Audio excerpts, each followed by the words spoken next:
یعنی ئێستا ئەوە سوپای پاسدارانە کە جڵەوی شەڕەکەی بەدەستگرتووە بەڕاستی یان ئەوە تا بێ سوپای پاسداران لە بنەوە هەڵتەکێنرێ تا شەڕ ڕابوەسێ یان ئەوە تا دەبێ سوپای پاسدارانە بە مەرجەکانی ئەمریکا ڕازی بێ و ئەم شەڕە ڕاوەسێ بۆ معنایە قسەی ئەو قسەی کە لە پرسیارەکەتانە واقعەتی هەیە چونکە ئێستا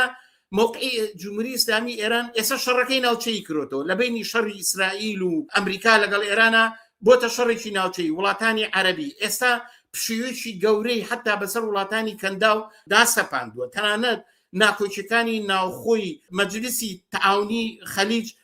تەقاندۆتەوە گەورەی کردوەوە لە ناوخۆی ئەمریکایە ناکۆچەکانی نێوان دیموکراتەکان و جمهوریەکان قۆڵ بۆتەوە تەنانەت حتا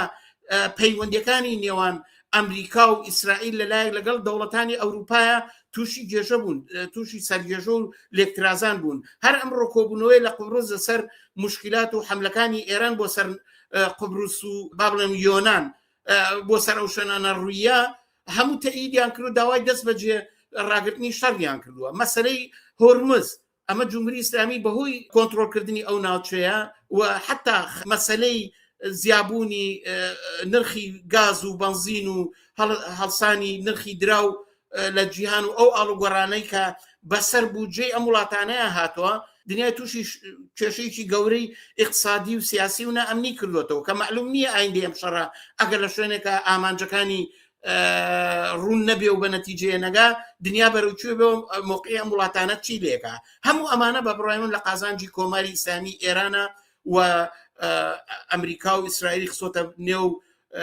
مەعزەقێکی گەورەوە کە ئەگەر ڕەوتی شەڕەکە نەگۆڕێ بە قازانجێکە سوپای پاسداران بۆ ئاسێ بەرێکە مل بە تەسلیم بوون بە ئەوش کە بە معنای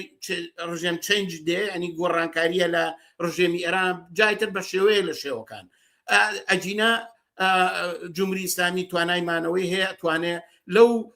کارتانەی کە بەدەستیوتی ئیسفادە بکا و وە خۆی ڕاگرێ وەکوتیشم هەتا ئەم شەڕە درێژە بکێشێ لە قازانجی ئێرانە وە لە زەرەری ئەمریکایە